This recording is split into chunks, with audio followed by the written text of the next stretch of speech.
Bonjour et bienvenue à toi sur Storylifique, le podcast 100% outdoor. Pour une fois, ce n'est pas moi qui tends le micro à un invité dans cet épisode. Et non, c'est Patrick de Carval, du podcast Je ne perds jamais, qui m'a tendu son micro sur son podcast. Il m'avait promis qu'on ne s'ennuierait pas, il n'a pas menti. Patrick est un très bon intervieweur, en plus d'être un entrepreneur hors pair. Ce fut donc un énorme plaisir de discuter avec lui et je pense que j'ai rarement autant parlé de moi. Moi qui me cache d'habitude bien à l'abri derrière mon micro d'intervieweuse et a bien plus facile à mettre les autres en lumière que moi-même. Voici donc un extrait de notre discussion et dans les notes de l'épisode, je vous mets un lien vers le podcast de Patrick pour ceux qui sont tentés par la totale. N'hésitez pas non plus à aller jeter un coup d'œil sur les autres épisodes de Je ne perds jamais. Alors il faut quand même que je vous dise une chose sur le titre de ce podcast, il n'a rien de présomptueux, c'est tiré d'une phrase de l'admirable Nelson Mandela qui a dit « Je ne perds jamais, soit je gagne, soit j'apprends ».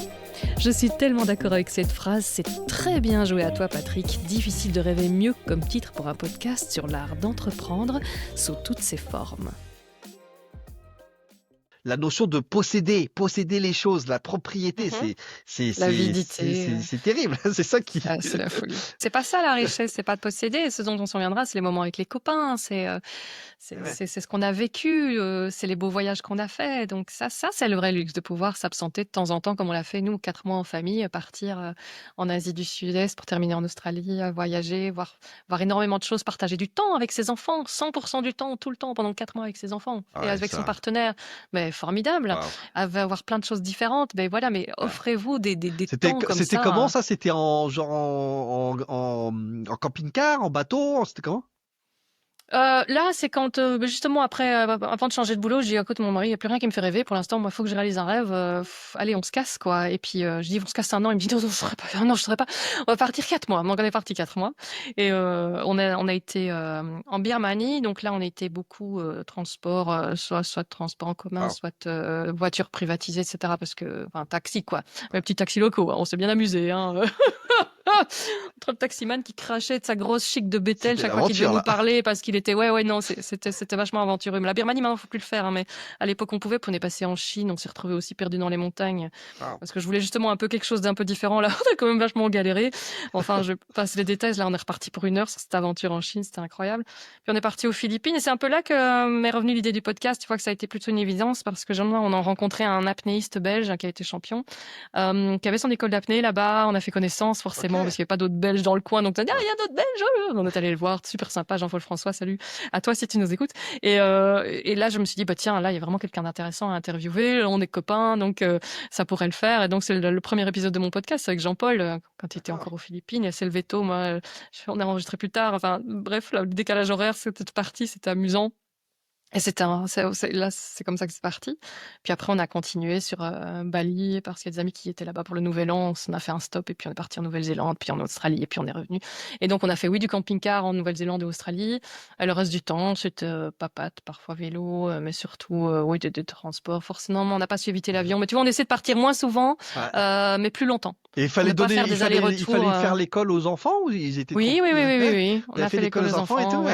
Oui, c'était chouette. Et heureusement, parce que quand on est rentré, 15 jours après, c'était le Covid.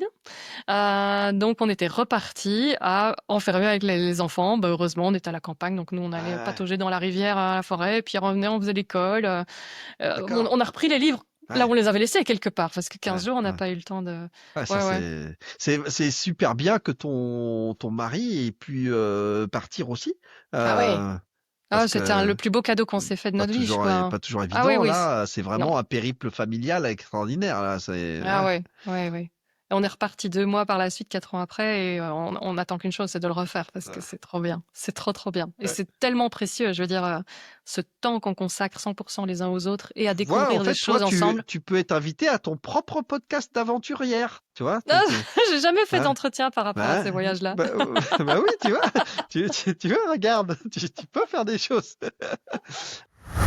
Et Oui, donc oui. c'est intéressant tu nous parles un peu de ça, que tu nous expliques ta fibre, par exemple, sur justement l'impact.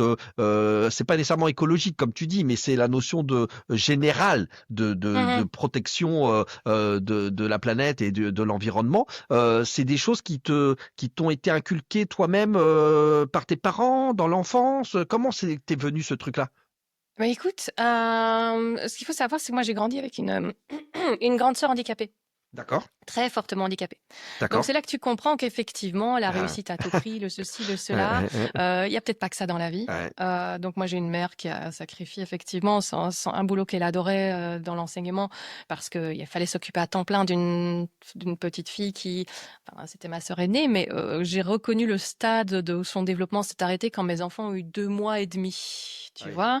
d'accord. Donc voilà, pas parler, pas marcher, Ah, devoir donner à ah, manger ah, éternellement, enfin ah, s'occuper bah d'un là, bébé de 2 ans et demi ouais, internellement, quoi, qui crie la nuit comme un bébé de 2 ans et demi, de 2 mois et demi, 2 mois et pardon. demi, ouais, Donc ouais. voilà, ça c'était ma vie à la maison. On était très heureux, et parce qu'elle a été très très bien acceptée. Mais c'est clair Mais pour autant, c'est que une vie, ça devient une vie pour toi, très enfant, particulière. adolescente et tout.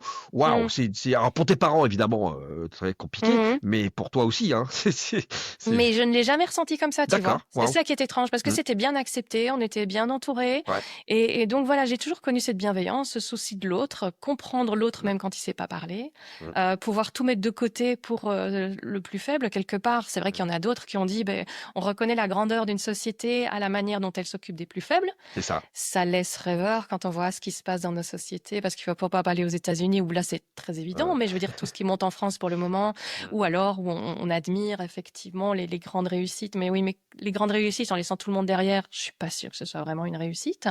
En tout cas, si on parle de la loi de la nature, la vraie, ça ne l'est pas. Donc on est d'accord. voilà, j'ai sans doute appris à réfléchir tout à fait autrement des autres. J'ai remarqué que j'étais très différente Mm. de la manière de réfléchir des autres. Tu vois, la crise d'adolescence, je me dis, bon, ben, on a assez de problèmes chez nous comme ça, sans qu'en plus je commence Euh, à casser les pieds à tout le monde pour être polie. T'as pas fugué? T'as fait des fugues?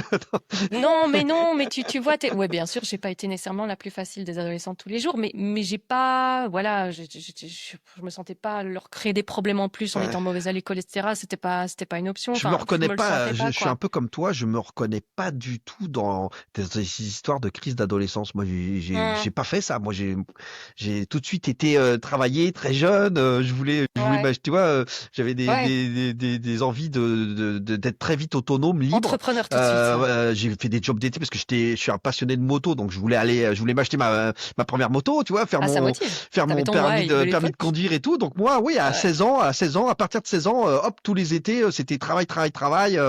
Donc j'ai pas connu ces histoires de crise d'adolescence, Ouais. effectivement, dont on parle souvent. Ouais. Mais toi, Ben oui, voilà, ben moi non ça te plus. fait pour le coup un environnement familial et tes valeurs, Mhm. ça n'a rien à voir, ça n'a rien à voir parce que c'est lourd. Non. Pour les gens de l'extérieur que nous sommes, c'est un handicap lourd, c'est très lourd à porter dans la vie de tous les jours. Écoute, je me rendais compte, parfois j'étais fatiguée à l'école parce que ma sœur avait crié pendant la nuit comme un bébé, quoi, hein, ou des choses comme on l'entendait quand même si j'étais pas dans la même chambre, mais des choses comme ça. Mais c'était ma norme puisque je suis née après. C'était comme ça chez moi, c'était la norme chez moi. Maman se levait, était un petit peu assez fatiguée souvent, maman, à cause de tout Ouais. ça. Voilà, mon père était médecin, donc de ce côté-là, c'était une chance parce que bon, voilà, pour pouvoir gérer ma sœur à domicile pendant très longtemps, ben ça a été plus facile. Mais oui, mais effectivement, oui, je me rendais compte que il y avait un vrai décalage par rapport aux autres à Ah, l'école, tu parce que je m'étonnes. réfléchis pas. Enfin, il y avait une maturité qui a été obligée de venir très très très très vite que Ah les oui. autres n'avaient pas, et je me sentais pas Alors toujours beaucoup déjà, en commun. Anne B, Mhm. déjà les filles en général, les femmes sont plus matures que les garçons. Mais alors là, toi, t'as fait double maturité là. T'as dû grandir vite, je pense. Oui, ben ouais, c'est ça, c'est ça. Et donc Oui. voilà, j'étais la seule à la maison. J'ai appris aussi à m'occuper bah, seule. Enfin voilà, c'est ça, ça m'a fort forgé à peut-être toujours être habituée à pas pouvoir nécessairement trop compter sur les autres, parce que les adultes autour de moi étaient très bienveillants, mais fort pris déjà. Et voilà, ça crée quand même. Je remarque que ça m'a aussi créé une résilience, quoi. Ouais. Ouais. Et On avait acheté une maison parce qu'on se rendait bien compte qu'on partirait jamais en vacances. Donc, je ne suis jamais partie en vacances à l'étranger. Donc, il y avait une soif, effectivement. J'adore. Enfin, après, je me suis bien étanché ma soif, tu sais. Mais on a acheté cette maison à la campagne pour pouvoir y aller se reposer de temps en temps et pour passer les vacances. Parce que voilà, avec là, au moins, on pouvait tout équiper là-bas aussi. Et parce que, oui, tu me posais la question des places, etc. C'était bien pris en charge. C'est très peu pris en charge à l'époque. Mon père, d'ailleurs, a milité dans la ville pour faire les accès personnes handicapées, tu vois, les rampes pour que puissent effectivement que ceux qui étaient en chaise roulante puissent eux être quand même plus mobiles et plus autonomes avec des trottoirs. Maintenant, c'est devenu la norme. À l'époque, pas du tout. Donc, il s'est beaucoup battu avec la ville pour pouvoir avoir des trottoirs adaptés, des changements, de choses comme ça. Donc, il y a du travail qui a été fait. Enfin, tu parles avec des personnes qui s'épuisent chez elles avec ce genre de problématiques. Tu verras qu'il y a vraiment pas assez d'aide. Et justement, je me dis, quelle est la société qu'on veut, avec quelques super gagnants, des entrepreneurs qui font rêver, etc. Et puis plein de perdants. Ou alors une société plus égalitaire où on peut effectivement s'occuper des plus faibles, des mères qui croulent sous la charge de ce genre de problématiques, etc. quoi. Oui, puis Voilà, ça, souvent, c'était pour pour les femmes, ce qu'on appelle des familles monoparentales, avec les alors là, femmes, c'est souvent elles qui ont les enfants, la garde, et des difficultés. Enfin, j'en ai croisé quelques-unes. Bon, voilà, c'est voilà. c'est Déjà, quand vraiment. les enfants sont normaux, parfois, c'est pas évident. Ouais, Mais alors, c'est déjà c'est déjà un autre game ouais, tout à fait. dont on se rend pas compte, quoi. Non, absolument pas. Ça, c'est vraiment des choses qui passent complètement sous les radars dans tout ce dont on aime parler au quotidien. Donc voilà, je salue en tout cas tous ceux qui sont des aidants. Comme je te le disais en off, l'économie qui nous fait rêver, etc., n'existerait pas sans tous ces gens de l'ombre qui aident au quotidien. Et ça, c'est absolument pas valorisé parce qu'à la limite, ce qui est gentil dans nos sociétés, ça passe pour un peu mièvre. Mais c'est ça. Alors que c'est fondamental. Qu'est-ce qu'on serait sans la gentillesse? Qu'est-ce qu'on va retenir sur notre lit de mort? C'est pas nécessairement quand on a réussi à taper un 6e chiffre dans le business. Le plus riche du cimetière, bon. Ouais, c'est ça qui me harcèle. Donc voilà, ça qui m'a. Mais donc ce que ça m'a amené, comment ça m'a amené vers la nature, voilà, c'était. Tu vois, j'ai retrouvé le philo, c'est bien. C'est que comme on a acheté cette maison pour pouvoir passer toutes nos vacances finalement, pour qu'ils soient équipés, eh bien, j'étais tout près d'une forêt. On s'est mis vraiment super au calme et cette forêt m'a fascinée depuis toujours. Je dessinais des cerfs, voilà. Et donc cette forêt pour moi, c'était ma forêt magique. On y construisait des cabanes avec les copains du village tous les étés. Je suis comme Idéfix, moi, j'adore les arbres. Mais on m'appelle Idéfix. On m'adore Idéfix parce que chaque fois que il y a un arbre coupé, je peste. Ah ouais. Pour l'instant, ils en coupent pas mal parce que justement, je te disais, en 2019, il y a une grosse sécheresse. D'accord. Et beaucoup d'arbres ne se sont pas remis. Et donc, ils sont toujours en train de couper maintenant tous ces arbres qui sont devenus malades à cause de tout ça. Et ça m'a rendu malade moi aussi en me disant, mais c'est plus possible. Et qu'est-ce que moi, je peux faire, tu vois? Et c'est comme ça qu'est née l'idée du podcast en disant, oui, mais voilà, il y a déjà plein de podcasts qui disent qu'il y a des problèmes, qu'il n'y a rien qui va, ça change rien. Qu'est-ce qui pourrait peut-être changer la donne, quoi? Et c'est ça que j'ai essayé de conceptualiser le podcast en ce sens. Et d'accord. Voilà. Yes. Toi, tu as fait des études longue, ouais, c'est ça, à l'université. Et par contre, de ce que j'en sais, parce que tu m'en as parlé en voix off, c'est que t'as fait de la vente, du business, mais en fait, toi, t'as fait une formation littéraire, quoi. T'étais en littérature. Ah oui, littéraire à fond. Ah ouais. J'ai toujours adoré les livres, les BD, bien sûr. On était des grosses consommateurs de livres et de BD à l'université, dans la bande de copains. Et oui, mais au moment de choisir les études, quand on te demande de choisir ce que tu veux faire pour le reste de ta vie à 18 ans, tu te dis, waouh, l'angoisse. Et j'adorais les langues, voilà. Et donc, je me suis dit, je vais faire les langues. Et comme j'adorais les livres, j'ai fait un max de littérature. J'ai adoré mes études, vraiment. J'ai fait mon mémoire de fin d'études sur Robinson Crusoe, justement, déjà, l'aventure. Justement, ça veut dire, qu'est-ce qu'on devient quand on est tout seul, tu vois. Et donc, voilà, ça, j'avais adoré. Et c'est la naissance d'un mythe. Je voulais savoir pourquoi ça interpellait tellement les gens et qu'on continue à écrire des Robinsonades maintenant, comme on dit, donc toutes des choses liées au mythe du Robinson Crusoe. Tu sais, Koh-Lanta, c'est pas si loin non plus. C'est fait à une autre sauce, mais ça revient toujours aux mêmes ingrédients, donc je trouve ça fascinant.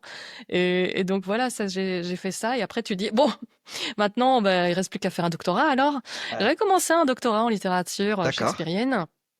qui m'a amené 1 an à Édimbourg d'ailleurs. Ah. C'était une année d'échange, c'était trop génial. Ouais. Trop Donc génial. là, hop, t'es parti, t'as quitté la Belgique et hop, t'es parti Ouais. au Pour me Royaume-Uni. choper un autre accent terrible. Parce que l'accent écossais, c'est fabuleux. Mais ouais, non, c'était hyper top. Et ce qui est très chouette quand tu es dans une autre langue et dans une autre culture, c'est que pour les autres, ils savent plus te caser facilement. Tu vois, quand tu es en francophonie, tes attitudes, ta manière de parler, on va tout de suite te mettre dans une case. Intelligent, pas intelligent, bonne classe C'est sociale, vrai, mauvaise classe c'est sociale. vrai. C'est très pourri, en fait. Mais c'est un réflexe, c'est humain. Hein, c'est pas faire lutter contre. Par contre, en avoir conscience et se dire, bon, mais peut-être que c'est pas parce que cette personne n'a pas fait d'études que c'est un crétin fini. Il y a plein d'entrepreneurs qui montrent le contraire tous les jours, d'ailleurs. En tout cas, c'était très libérateur pour moi. Pour une fois, j'étais plus la fille du médecin. Pour une fois, j'étais plus la sœur de la fille handicapée. Pour une fois, j'étais plus l'intello de la classe parce que je te dis, je travaillais bien pour pas créer d'emmerdes supplémentaires à la maison. Et Ça, c'est là, tout du à coup, ton j'étais honneur. juste moi. J'étais juste moi. Ouais. Et on me prenait à l'instant T. Et ça a été terriblement libérateur. J'ai adoré cette année-là. Ouais. Ça Rendez-vous donc sur le podcast de Patrick pour l'épisode complet. Merci encore à toi, Patrick, de m'avoir tendu ton micro. On se retrouve très vite sur Storylifique pour les formats d'été avec quelques conseils de lecture et en septembre pour les formats habituels. À bientôt.